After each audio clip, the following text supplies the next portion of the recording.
Hi, we're joined today by Stu Jolley, who is behind the Wingman range of products. You might have seen him recently on Britain's Next Big Thing, a documentary series which has just started a few weeks ago. Thanks for coming, Stu. No worries. So can you just start off by telling us a little bit about the history of how you sort of got to where you are with Wingman? Okay, the idea for Wingman was created whilst at Cardiff University. I was on a surf trip down the west coast of France with some mates. We were going in and out of campsites, and some of the showers weren't working. And my mate, who's slightly more feminine than me, brought along a whole range of pink baby wipes, and we were all looking at him thinking, no, we're not going to use those. And then a couple of days in, no shower, wanting to go out in the evenings, we started using these pink baby wipes. So from there, the idea was planted in my head to think, well, hang on a second, why isn't there anything specifically marketed towards men? So with that idea, I went back to university and entered a young entrepreneur competition, which the university hosts, a bit like Dragon's Den, where you go in and pitch your idea. Ours was the novel idea because I got a couple of my mates in wearing a wetsuit and in some army gear just to show the various markets where I think these wipes could be used. Yeah. And then from there, we managed to get 500 quid to start up. And this at the time was with a friend of mine at university. Later down the line, we went our separate ways and I concentrated on it.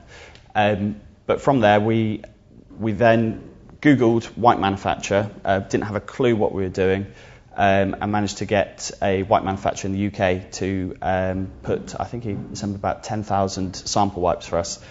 And I put a lot of my student loan into it. Probably should have been spending it on the right stuff, but I had 10,000 wipes sitting in my bedroom.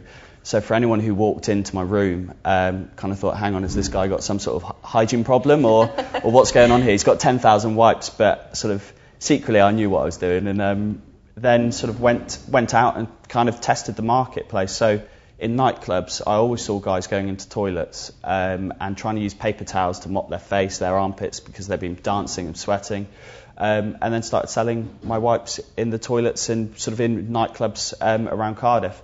From there, I thought music festivals, it's a massive one. No one likes to queue up in the shower lines. So went to Reading Festival and over 3 days managed to sell 1,100 wipes to guys. So already I could establish that there was a market for this thing. So from there, regrouped my idea. This was my project now, and my friend at uni had stepped away, and a vending machine company were interested in taking on Wingman. They had national distribution, so it'd be going in Wetherspoons, toilets, things like that, and I thought it was great. Prepared to move up to Birmingham where their headquarters were, but things fell through right at the last hurdle, and I had to move home. And it was quite hard because I'd just finished university. A lot of my friends were getting jobs, and I had these wipes and no place to sell them. So I moved home and gutted out a room, my bedroom, and turned it into an office. And mum and dad were like, right, is he doing the right thing? Shouldn't he just be applying for grad jobs, things like that? And I was still passionate about my idea, and I knew it could work somewhere, somehow. So from there, I literally just picked up the phone and started ringing as many people as possible, sending big media packs about my brand off to some of the biggest companies. A lot of the time you don't get any response at all. So it's quite hard to wake up each morning and start a project knowing that no one really wants to know you because it's not worth anything yet. It's just an idea. But you've got to be persistent, and each day I'd pick up the phone again or send emails out. And then I was just on the internet and saw this BBC programme come up called Britain's Next Big Thing.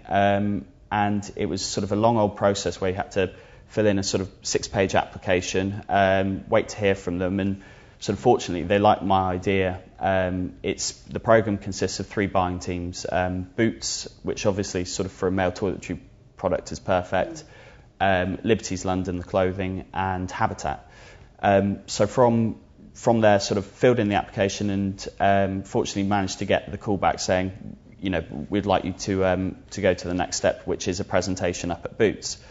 So from going from working out of a bedroom to being put in front of the biggest buyers in the UK, I was thinking, hang on a sec, this is a huge step. Am I ready for it? So sort of went up to Nottingham where Boots headquarters were, and sort of the whole process was, I wasn't aware that the whole thing was going to be filmed. So from start to finish, from sat outside to interviews with the presenter, Thea Paphitis from Dragon's Den, it was tough because sort of I'd never been used to being in front of a camera, pitching, let alone an idea which you're not sure whether it's going to go on to, be something big.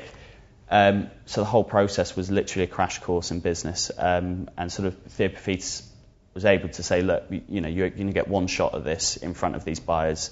They see thousands of products each year. You've got to make yours very special so that they remember it.